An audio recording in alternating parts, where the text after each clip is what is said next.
Hi, everybody. Today is Friday, February 7th, 2025, and our friend Larry Johnson is back with us. Welcome back, Larry. I, thank you for having me. I guess I haven't worn out my welcome, right? Larry, let's get started with Donald Trump and his new idea about the solution for Gaza and the situation between Israelis and Palestinians. Many people are confused about the way that Donald Trump was talking about the solution. How did you find it? Uh, People make the mistake of assuming that it's a plan and that it's something that he has thought through and ready to implement. So let's say that, hey, I'm going to invade Ukraine. Well, if I'm going to invade Ukraine, I need to alert all of my military units, get them alerted, and make sure that they're supplied, make sure they have fuel, or let's bring it down to he's going to remove the Palestinians. Okay, to where? Well, right after he said this, Jordan, Egypt, Saudi Arabia, the rest of the world said, "Oh, wait a minute, no, that's not happening." So there's no place for the Palestinians to go. Um, he didn't specify a time frame, while he implied that the U.S. troops would be involved. Later made it clear, no U.S. troops would ever be involved. What's really what I found so interesting is, look, this entire claim about the Jews being able to take over Gaza is based upon the belief that promises described in the Pentateuch, the Torah, the Old Testament, take however you want to call it, that these promises that were written down by Jewish scholars when they had been captured during the Babylonian captivity, you know, more than 2,000 years ago, uh, that somehow those promises were from a God, you know, that God loved those people more than anybody else, and that therefore to this day it's their land. And yet, what did Trump say? Once the hostilities are over, Israel will give us that land. We'll take it and we'll develop it. We'll be in charge of it. Now, what's crazy is Smotrich, that nutcase. I mean, it really is. He is a sick human being, the finance minister. And he's like, "Oh yes, this is what we want. We want to get rid of these Palestinians. We want to force them out." Okay, good. But you're giving up that land which you claim is yours to Donald Trump, to the Americans. So it's actually sort of an anti-Zionist proposal. Uh, the point of this, um, I don't know if Trump was trying to say these things in order to create this reaction like Smotrich had, like, "Oh man, Trump's on our side," because people keep saying, "Yeah, he's bought and paid for by Miriam Edelson, and he's got all these Zionist Christians, who are surrounding him and his cabinet that, want to expel the Palestinians, get rid of them, and let the Jews take over." And yet we get the Donald Trump that puts out the on Truth Social the tape with Jeffrey Sachs calling Bibi Netanyahu a deep, dark son of a bitch, which he is. So, I think people read too much into this. Look, I agree. It's callous. It's obscene what he said. It's heartless. It didn't show any kind of compassion whatsoever for the Palestinians. But then you step back and say, okay, he wasn't actually prepared to do something. He wasn't rather say, "Yeah, U.S. troops are showing up next week. We're going to secure the perimeter. the Palestinians, we're going to put them on boats, we're going to fly them out. No, there's none of that. They're not even at that. They're not even close. And then you saw it the next day when they started walking it back. And when Trump even, well, who's going to pay for this? Well, not us. Oh, this, I guess the fairy godmother, the tooth fairy, who knows, will pay for it. So, there's that issue to be resolved, with the bigger one being that there's no country, particularly Jordan and Egypt, willing to step up and say, okay, we'll carve out some space and dump the Palestinians there. But the most important factor in all of this is the Palestinians. The images of them marching north the other day with the ceasefire now fully in place. The resilience, the will to live in impossible conditions, and yet they managed to find some way to keep going. It's just a remarkable testimony to the character of the Palestinian people. Now, let's not forget that the ceasefire that's now in place, if the Smotriches and Ben Gvirs get their way, as soon as they get the last hostage out, by God, they're going to start killing Palestinians and try to expel them. Well, we saw with the recent hostage releases that have taken so far, Hamas has shown up in force. Hamas is still intact.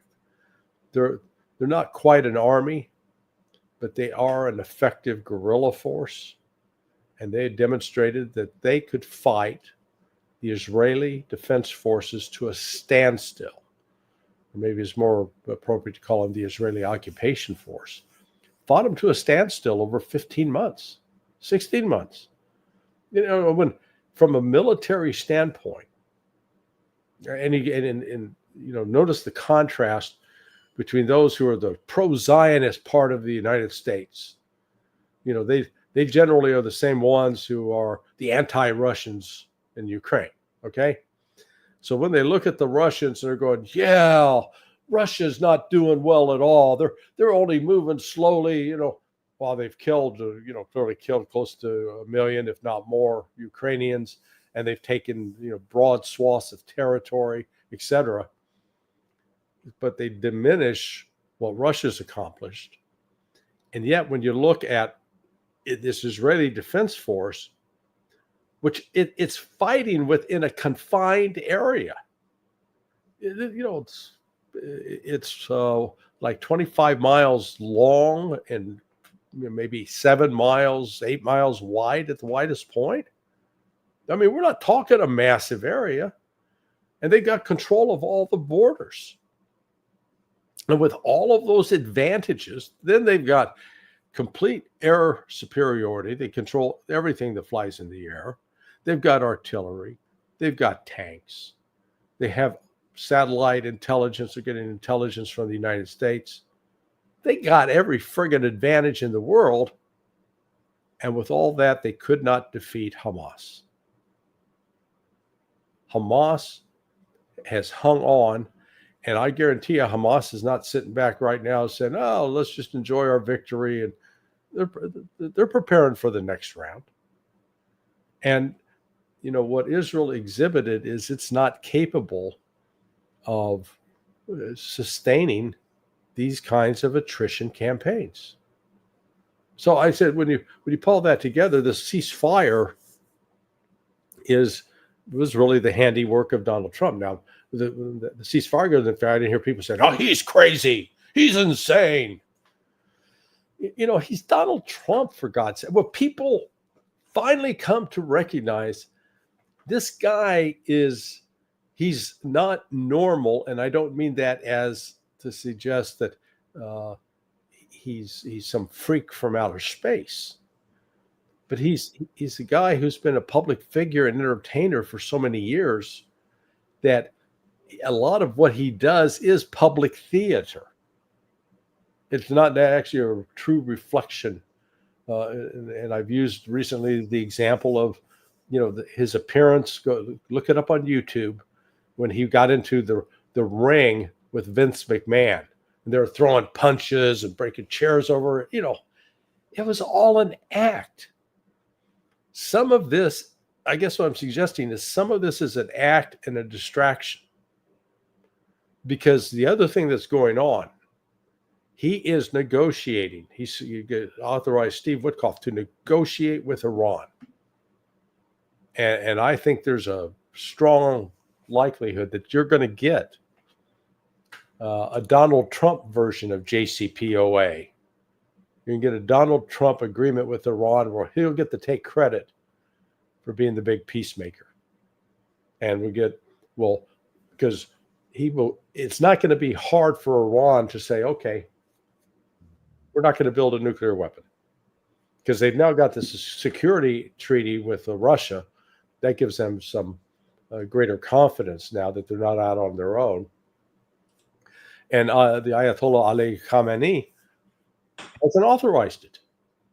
So if Trump gets to come forward and say, woohoo, hey, my tough talk, I threatened Iran and Iran backed down and cut a deal with me. Hey, I'm the deal maker. And if, Iran can put up with Donald Trump taking credit for something that actually, behind the scenes had a completely different color to it. So that's why I think that this,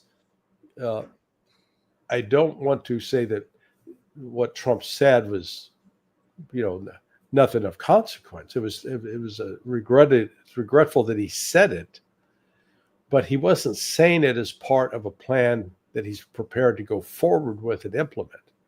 And so we got to keep that in mind. I think that Donald Trump knows that the reason that Hezbollah didn't react to Israeli attacks in the southern Lebanon despite having ceasefire was the situation in Gaza, because they wanted to see what would happen in Gaza. Yeah. The 3 phases of that.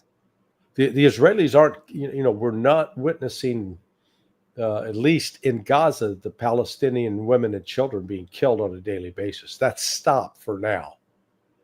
And it's worth noting that, Hezbollah stuck by its agreement, for the ceasefire, as have the Houthis. They're giving peace a chance. John Lennon, we should cue up the John Lennon song. All we're saying is give peace a chance. Yes, they're giving it a chance. Whether this will hold is a whole nother issue. I mean, judging from history, it won't hold, and they'll be back to killing each other, with the Palestinians suffering the lopsided number of casualties. But Israel is not in a strong position, and particularly Bibi Netanyahu. I mean, did you see how he looked? He's not a well man. He's got sort of that gray color over it. He's dying. I mean, look, the reality is we're all dying. Nobody gets out of this life alive. Okay. But he's 3-4 years younger than Donald Trump. Side by side, Trump looked great. Netanyahu looked, he was literally gray. And he's got a cardiac situation, and he reportedly has prostate cancer.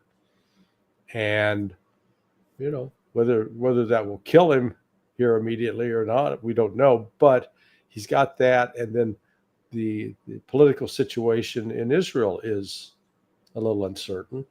And on top of that, Israel has stretched out its resources. It doesn't have vast resources. So it's trying to contain things up in Syria now and in Lebanon. And it's carrying out these attacks in the West Bank. They've intensified there. I've come to the position that I don't think Israel should exist anymore. It should be, this should not be recognized as a legitimate country for how it conducts itself. But, I don't get to be a decision maker in that. I think the Israelis are in the process of killing themselves. It's a slow form of suicide, but they're destroying the very, if you will, moral foundation that they created to justify their existence. Larry, how did you find the reaction coming from Saudi Arabia and other Arab states? Or do you think that they can be pressured? Can Donald Trump pressure them or put pressure on them and force them to accept if Netanyahu wants to attack again Gazans? How would that work with in terms of the Arab states and their relationship with Donald Trump? Um, he might be able to be persuasive with, say, Sisi in Egypt, even though he couldn't remember Al Sisi's name the other day. you know, um, Said that general. yeah, that little brown Egyptian guy. Uh, I don't remember his name. He's not important enough to remember his name. that sends a poor signal. There's no question that Al Sisi and Abdullah and Jordan are going to come under great pressure from Trump. But then they're looking at the world and realizing that Russia, China are pushing back.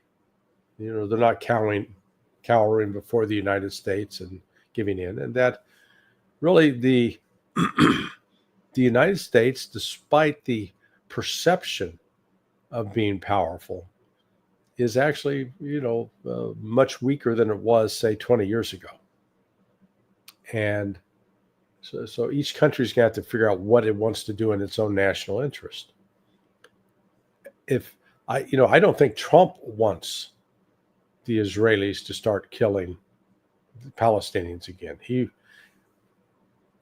has actually been pretty clear on that, and I think, if any, I said he's sort of boxed in. I think Netanyahu and the Israelis by they've got to stick with this ceasefire, and they're in phase one, and then phase two starts, and so this thing can be drawn out for several months. And again, during that time, the Palestinians will start rebuilding. I'm sure they're rebuilding today as we speak. They're not sitting there recovering remains of loved ones that are buried beneath the rubble. But they're not going anywhere. It's their land. It's their homeland. And to pretend that it's just that they're a bunch of gypsies who were just traveling around and we'll camp here for a couple of days that's just crazy. Their history there goes back centuries. Unlike these European-born Jews, the likes of Polish, Netanyahu's from Poland, his family, all of them came out of Ukraine, Poland. It is just. They want to claim that, oh yeah, this is our historic land. Please, if we're going to use history, then the United States needs to give up the United States and turn it back over to the Sioux, the Cherokee, the Creek, the Apache, the Iroquois. Got lots of Native American tribes that this was their land before it was ours. If we're gonna run that game, then let's play it the same across the board for everybody. The Jews don't get to say we're special. No, you're not. Because personally, I don't buy that God gave this land to them nonsense. I think it's a fable. I think it's a fantasy. There's some moments in the talks that when Donald Trump was talking with the press and Netanyahu sitting next to him, when he was talking about the Gaza is like a demolition site, and right now it has been destroyed, level. And when he was talking this way, you don't feel. You see, you look at Netanyahu, he feels, oh my God, what is he talking about? No, the body language. You didn't see Netanyahu on the side going, yeah. No, he was like, I think some of his smiles were sort of forced smiles. Now, again, they get the way the story gets presented in Israel is, man, the United States is he's on board with Bibi. And there are a number that were portraying that Trump was just Bibi's puppet. Nonsense. You know, Trump is, he's pursuing his own agenda. And so part of that agenda, he's got to make sure that he keeps the Zionist constituency that backs him happy, moving along, distracted, focused on one thing. But he's also working on some broader peace deals. We have the concept of good cop, bad cop, but Trump's negotiating style is bad cop, good cop. It starts off with the bad. You're disgusting. You're a pig. You're a terror. You're a dictator. You're right. Remember all the nasty things he said about Kim Jong-un. And then all of a sudden he's over there with Kim, hey, little buddy, shaking his hand, rubbing his head with, Trump is, he's very transactional. And look, people say, oh, no, so Johnson's a big Trump fan. Yeah, I'm not a Trump fan. I'm just trying to, folks, let's recognize that with Trump, we're seeing something that is uncommon, you've literally had the full weight of the U.S. government, law enforcement, and intelligence organizations try to destroy him. They have tried to kill him. He's still standing. I don't know if you've ever been involved with a lawsuit where you're getting sued. It's not pleasant. And it really can leave an emotional toll. Good God, what he's faced on that. So let's at least recognize that he is not a weak person. He's a very strong person. He's not the most articulate. He would never win a debating award for his being able to express himself extemporaneously and to, talk things through with in a philosophical sense, and where you could have almost like an academic discussion. But he's good at reading a room. He's good at reading a crowd, and he sort of knows what's going to sell. He's made a career of it. So that's, there's more going on here than just him saying, I'm going to relocate the Palestinians. Because, okay, if you're going to relocate them, where, how, when, who's going to pay for it? He's well, in all those details, he backs away immediately. So it's not a serious plan. What is a serious plan is he is dismantling the federal government in terms of going after the deep state elements. I just got a note from one of my friends who's a military officer. I won't say which branch or service, but I asked him, I said, how's it going? And he wrote back, he said, at risk of every oversimplification, everyone who's a boomer, that means baby boomers, people who are in their 60s, who are officers. He says, everybody who's a boomer and above, they're freaking out. He said, everybody who's millennium below is having a blast riding the wave. And he says, a metric ton of people are losing their shit and retiring. So, what Trump is, he's in the process of really transforming the federal government in a way we've never seen in my lifetime anyway. The last president we had that really came into office vowing to cut the federal government. Remember Ronald Reagan? The most dangerous phrases, I'm from the government, I'm here to help. He was a critic and a verbal opponent of the federal government. Yet what did he do? Well, he added added a new Department of Veterans Administration, and added 100,000 federal employees to the payroll during his time. Not exactly cutting down. Right now, Trump is they're basically going to they're shuttering USAID, which turns out was just nothing more than a CIA front company responsible for helping promote regime overthrows, color revolutions in other countries. Dramatically reducing the number of employees at EPA, buying out people at CIA, at Health and Human Services. I mean, it's across the board. IRS. So, and this is not. He's not making this up this was planned, and the key part of the planning is this OMB director that was just voted. His nomination was approved yesterday by the Senate, Russ Vought. And Vought was his OMB director in the first term. And I posted at Sonar 21 an interview between Vought and Tucker Carlson, and really recommend people go watch that, because it helps you understand Trump he's got a plan about what he's doing that is actually has numbers to it and has specific goals. This relocating the Palestinians is not a specific goal. There's no plan backing that up. That's I think more of a something to divert attention. But Trump is the presidency, whether he succeeds or fails, it's historic what's taking place.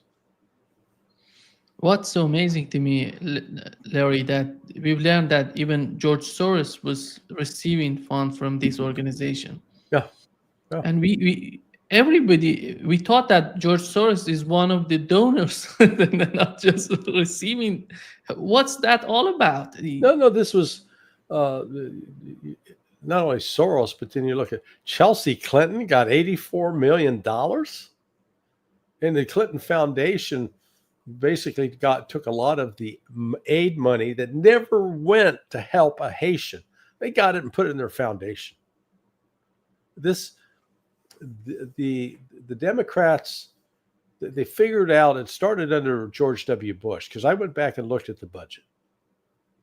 And in 1990, the budget for USAID was $7.7 billion. And then in 2000, 10 years later, $7.5 billion. So it didn't grow at all in that decade between 1990 and 2000. Under George W. Bush, it increased by about $5 billion, went up to 12.5 billion roughly. And then when Barack Obama comes into office, it went up to another $5 billion. Then when Donald Trump's in office, it goes from 17 billion to 42 billion. $25 billion. I mean, it more than doubles. Now, that happened under Trump's watch. Apparently, Trump didn't realize it, wasn't aware of it. Again, another sign that because it certainly didn't come because Trump proposed it. And when that happened, what the funds that were set up were money flowing to media outlets. Those media outlets then were attacking Trump.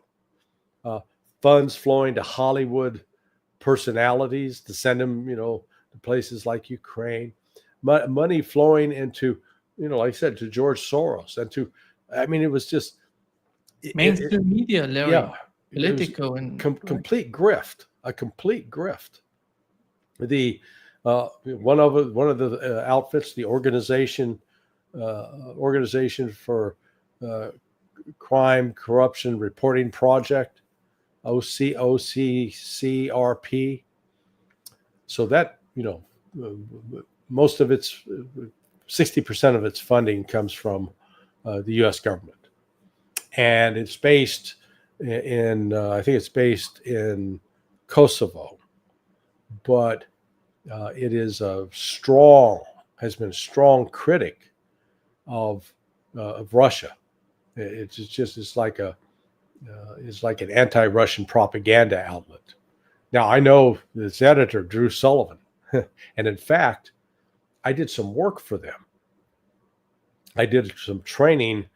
I trained a group of journalists in surveillance, counter surveillance in London back in the end of October of 2016, because there had been a journalist that had been blown up, and I think it was in Kiev. And so, to help the journalists be aware of how to see if they're under surveillance and protect themselves. But that turns out that was funded by the U.S. government. So I took the money. I didn't realize it at the time. But the point of this is the relationship, because OCCRP was one of the major ones reporting on the Panama Papers. Remember when the Panama Papers came out? Well, and you may not know this about me. Me and my two partners, we were the ones to put in place a compliance program for Jurgen Mossack and Rene Fonseca. Mossack and Fonseca, it was their files that were stolen by the CIA. And the reason there was those kind of files to steal is because of us, Berg Associates. Because what we put in when we started dealing with them, they were dealing with some unsavory characters, and they were completely exposed to the possibility of getting jammed up in a criminal charges for money laundering. So we put in place basically a know your customer process, where they had to have the names of the actual beneficial owners of the accounts, and they had all that information. So they were, Mossack and Fonseca were actually they didn't do anything wrong. They offered this service, but they recorded all the information, and the CIA stole it. And how do I know that? Well, it turns out one of my my first year in the CIA, I was in what was called the career trainee program. And one of my classmates, Dan, he had a quite successful career at the CIA. And we met about a year after all this had taken place for coffee. And we were out at Tyson's Corner, Virginia. And he brought up, was bragging. Yeah, man, we sure got those Panamanians. We got that. And he didn't realize my connection to the Panamanians. I said, Dan, you realize we're the ones that put the compliance program. But, the CIA stole that information, and then they used the OCCRP to disseminate it, and that funded by USAID. Now, in theory, USAID is supposed to be out there actually helping the poor get food, get shelter, get clothing. Oh, no. I mean, this is part of a major information operation to shape public perceptions, to create narratives, and to also actually put people in countries. So you got all these protests. Remember the protests that were going on in Georgia? Where a lot of those people that were protesting weren't from Georgia. They came from like Italy. So USAID money goes out and buys the plane ticket, and then they buy the hotel. And hey, you all expense paid vacation to go be a subversive. And now I don't know how Trump knew this. Who flagged it to him, but they knew. And man, when Musk when he went for that, that's that's like sticking a stake in the heart of Dracula. Oh my, the mainstream Washington is just shocked by this. So, the best, we're finding out that, well, not only that, all but one news outlet in Ukraine is funded by USAID. Talk about foreign meddling in elections. Right now the Germans are trying to make a case that, Russia's meddling in our election because they've provided information on this social media platform. Hey, guys, get in line. That's USAID.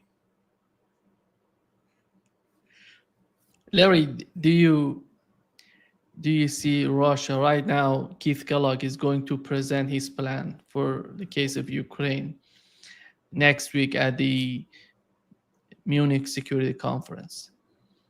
And do we know that if he has changed his idea of the idea he had, because it was leaked before that, we Yeah. know that one of the articles in that proposal on his part, has he changed any sort of articles in that proposal, or he's going to present the same? Because Apparently not. that's not going to. It looks like what was leaked out this week is very similar to what came out before. And, it was actually written by Fred Fleitz. Fleitz was a former CIA officer, but Fleitz is one of the neocons, very big on the war in Iraq. Um, you know, Fleitz and I are on opposite sides of the ideological spectrum on these issues. But Kellogg's proposal is dead on arrival. Russia's not going to pay any attention to it. It's a non-starter. There's not going to be a ceasefire. There's not going to be a freeze in place. Russia doesn't have to make some concessions. The notion of Kellogg said, well, each side's going to have to give a little. Russia doesn't have to give anything. They're winning. They give nothing. They're winning. They're not going to give away the victory. And both Rybkov, the deputy foreign minister, Lavrov, the foreign minister, they have been insistent on this, that they have been betrayed. Russia has been betrayed so many times now by Western agreements that are worthless. They might as well have been written on toilet paper and then shit on. Because whether you're talking the Anti-Ballistic Missile Treaty, the Intermediate Nuclear Forces Agreement, Minsk I, Minsk II, or even the agreement that Russia had in principle with Ukraine back in April of 2022, all of it, the West walks away, destroys it, subverts it. So if you're Putin, if the West says, "Oh, trust us, we're good guys," I don't think Vladimir Putin is Charlie Brown, because the West certainly is Lucy. And anybody that's familiar with the Lucy, Charlie Brown, Lucy would always say, "Hey, hold the football. Come on, Charlie, kick it," and run up to kick it, and she'd pull it away. Always. Charlie Brown never got to kick the football. I think Vladimir Putin realizes, I'm not Charlie Brown. We're not going to take, the U.S. is going to have to do something very concrete. And look, frankly, Putin's holding some real serious cards here. Take the INF agreement. Trump walked away from that. And as a result of that, Russia developed the Oreshnik missile, which if INF was still in place, the Oreshnik would be a violation. It's not in place. So now Russia has an intermediate range ballistic missile that could take out any target throughout Europe, which was the very reason for the creation of the INF treaty in the first place, that the Europeans are freaked out that, oh my God, Russia, the then Soviets could nuke us and there's nothing we could do. And so then the INF was put in place, that they got some assurance that, hey, neither side was going to develop those weapons and they're going to move away from them. But now Russia's got it, and the West doesn't. So the West says, okay, yeah, Mr. Putin, part of our desired demand is that you got to get rid of the Oreshnik. Putin's going to go, hey, no, niet. We're going to keep it.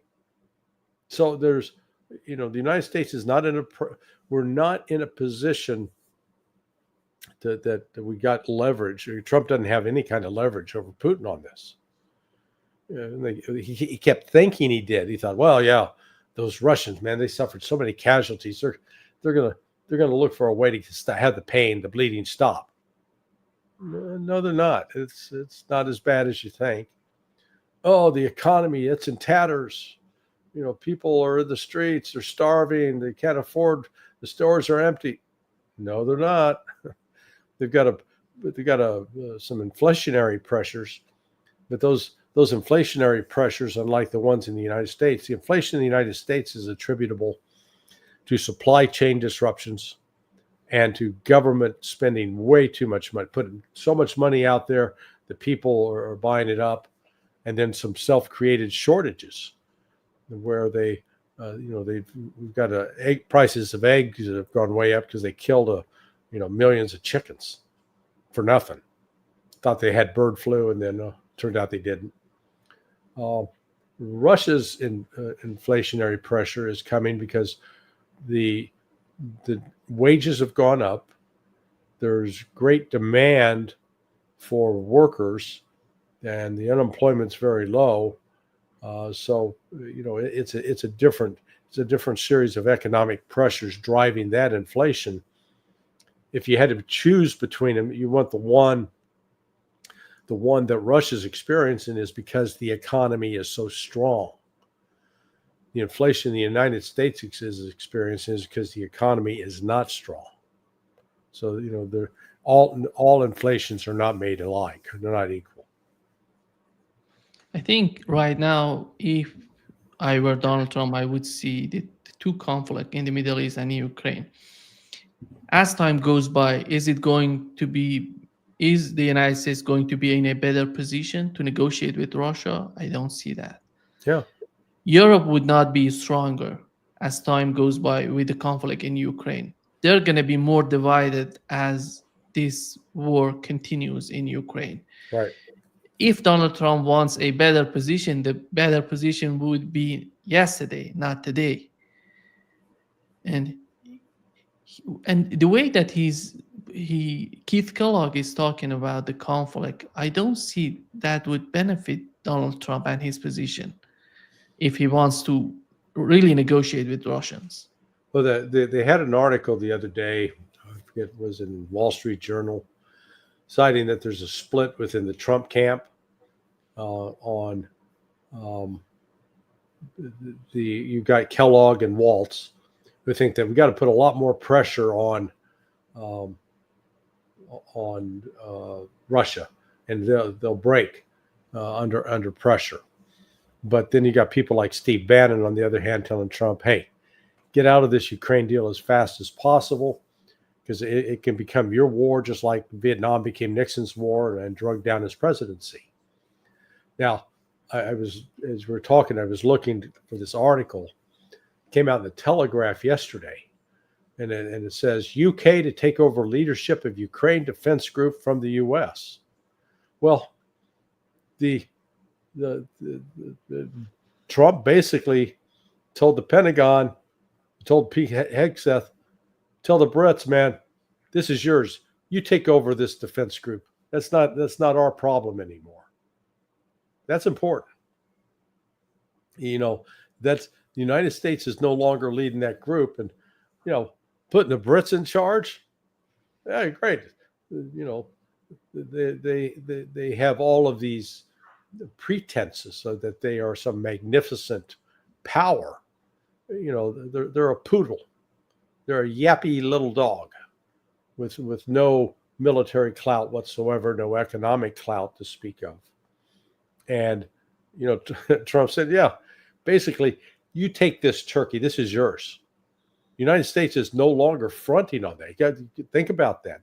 That's got no coverage here in the States. I think that sends a dramatic message right there about the true intent of the United States. Basically, Trump is looking to the UK and NATO and saying, Ukraine is your problem, not ours. The other day, Sergei Lavrov was talking about the policy of Russia in Africa. Mm-hmm. And he said that the policy toward the West is changing drastically in the eyes of Russians and the Russian elites and those who are in power in Russia, because they were trying so hard to get closer to the West in the aftermath of the Soviet Union. That wasn't the case for Russia. That they couldn't achieve any sort of success. Right now, it seems that they're trying to, they were concentrating, they're focusing on Europe and the United States. Right now, it seems that they're most in Africa, in the Middle East, you talk China is coming to their main focus, and the partnership between Russia and China is developing drastically.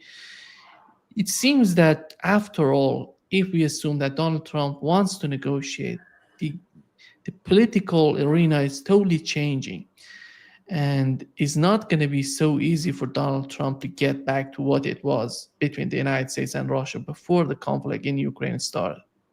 Yeah, well, this the whole "Make America Great Again," but has when he takes it into foreign policy realm, make America the bully again.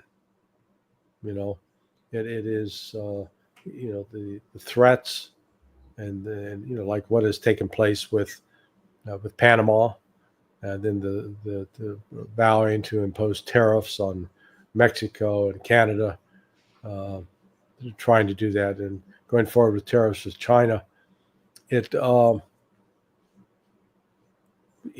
I think Trump's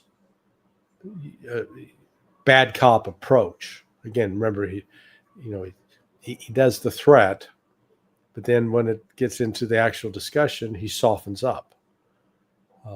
And that's the other thing I've heard about people that have actually been around him and worked around him. That he actually is. He's a guy who really wants to be liked by others, and is not this rude, abrasive person in private. He's a much gentler, more congenial personality. But the Africa has gone through what I call the pretty woman phase. You remember that Julia Roberts movie, Pretty Woman, where she was a hooker, and then had a client, Richard Gere, and then they actually fell in love, and Richard Gere takes her out of her life of prostitution, makes an honest woman of her. The Africans have been dealing with that kind of fantasy. They're Julia Roberts, and they've been in a prostitution relationship with the West. And they keep thinking, oh, this is going to turn into romance, that the West will really love us for us, not just because they pay us for sex or pay us for our natural resources. And I think the Africans have finally awakened up and going, the West is just a pimp. They're prostituting us. They have no interest in us as persons. We're just a piece of meat that they can use. Whereas the Chinese and the Russians come in and actually, they don't treat them like prostitutes. They treat them like equals. And the Africans are waking up to this across the board, going, wait a second. And it's not just in Africa. It's throughout Asia. And it's even in Central and South America, though the Russians and Chinese have not been as aggressive there. It's still sort of the U.S. backyard. But this again, it's this question of how are you going to treat people? And Trump's approach in the way he's presenting it comes across like it's a prostitution transaction. There's pressure. We're going to coerce you. We'll give you money for it, but there's no sense of really developing a deep relationship. And at least in Africa, and Lavrov conceded. Do you remember the other thing he said in that? He says, "We made a mistake. Russia too was suffering for the pretty woman syndrome. They thought that they could, were getting into a romantic relationship with the West, and it turns out it was a pimp and prostitute relationship. And they recognized that they had to stand up on their own 2 feet and take care of themselves, which they've done. And the economic transformations, right now, China, the trajectory, China has some, significant economic problems at home, but they are now ranked. There was an indice that Alex Craner cited.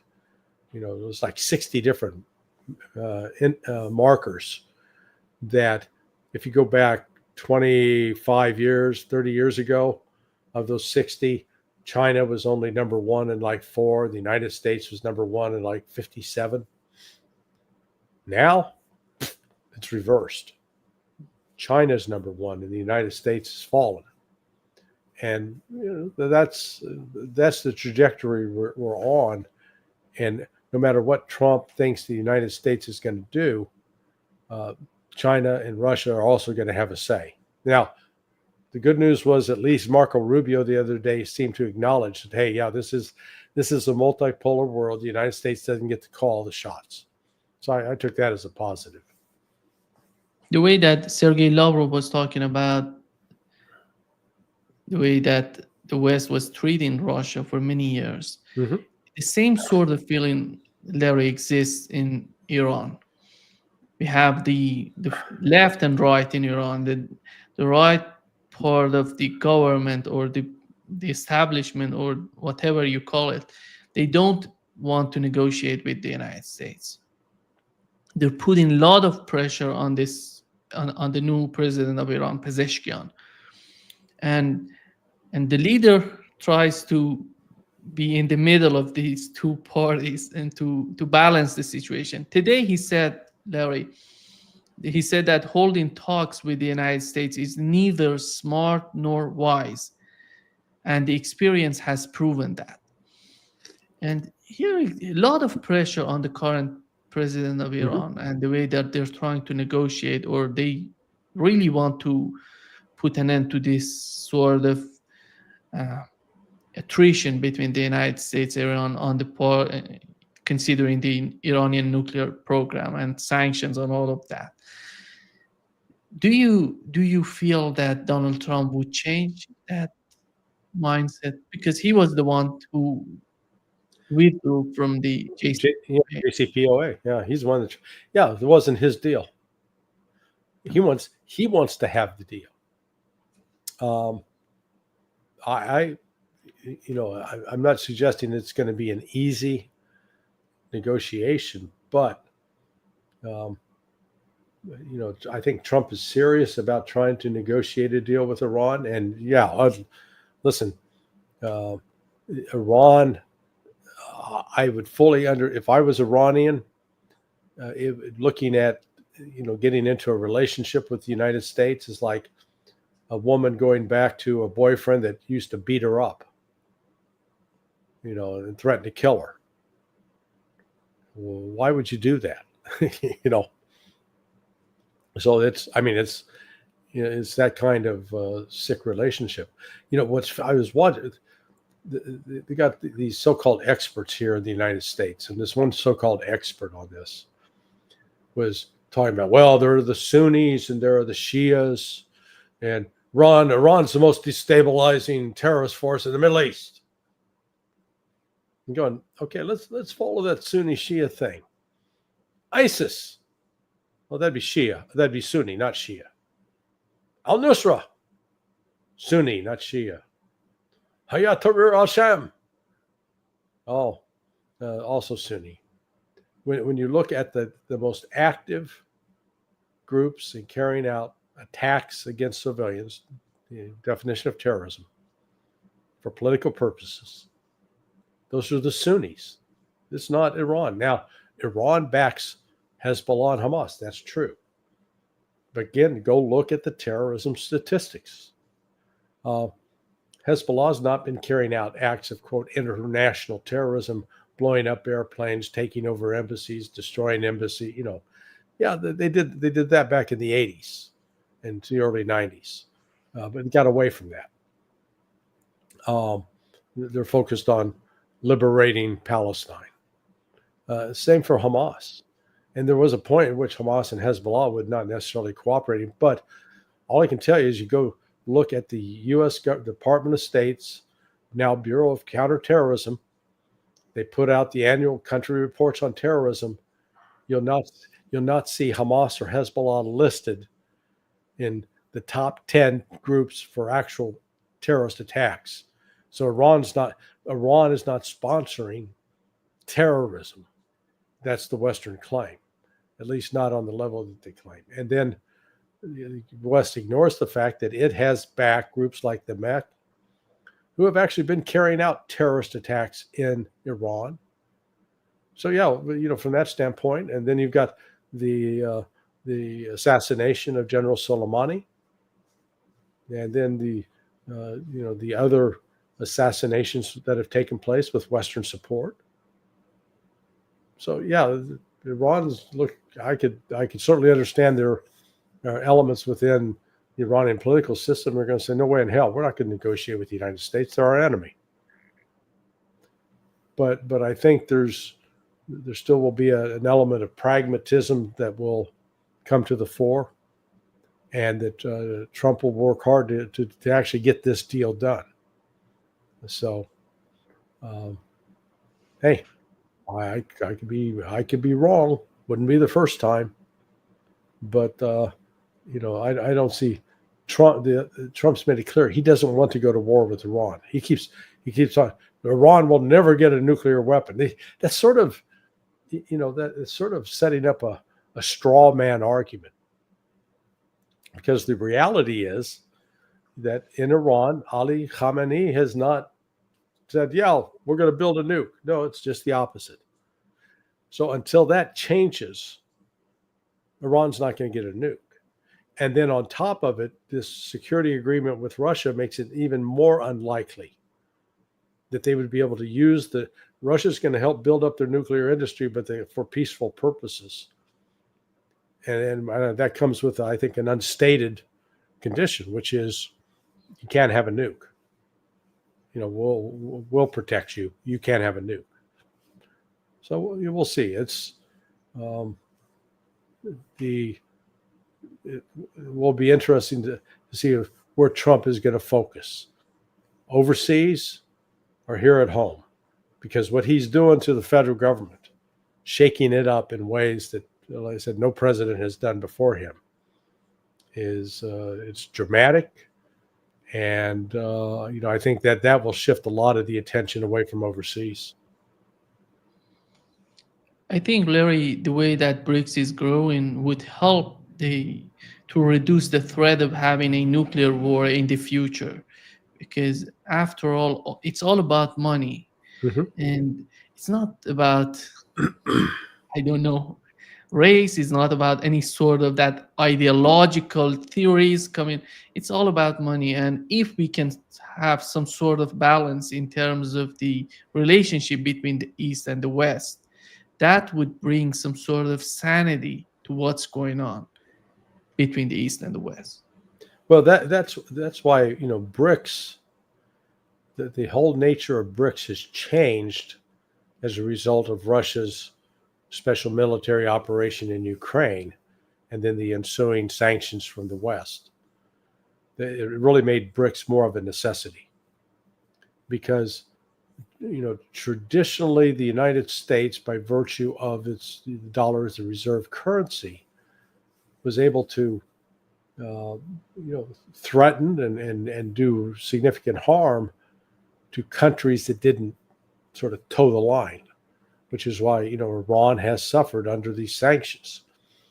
But now with BRICS, they're creating something outside of the U.S. dollar that Iran will serve Iran well. And now, again, the United States is trying to go after Iranian oil to shut it down.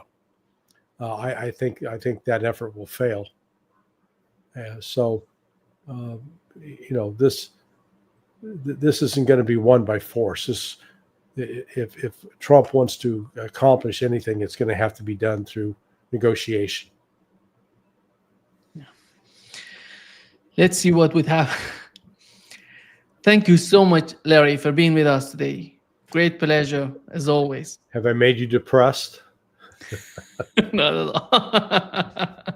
Have I enlightened you? I don't know. Yeah, it's good. Yeah. It's good to talk these things through. I mean, we're Yeah. into some pretty dramatic times. We're at least. I think it's less dangerous now than it was when you had Biden. Whoever was running the show when Biden was there. I really do believe that. Yeah, I mean, it's more chaotic and it's a little more unpredictable, but less dangerous because Trump, deep down, he's not wanting to start World War III. He wants. I think Trump genuinely, his ultimate desire is to get a Nobel Peace Prize and be able to, unlike Barack Obama, who didn't do a damn thing to deserve a Nobel Peace Prize. Trump actually wants to bring peace to the region if he can, and if he can accomplish that, he'll die a happy man. I think that's his goal. At least we don't need to see that smarmy Anthony Blinken. Oh, yeah. Unbearable. Despicable. Yeah, at least I got a. Marco Rubio has done a much better job so far than I would have bet on, and so that's a pleasant surprise. Yeah.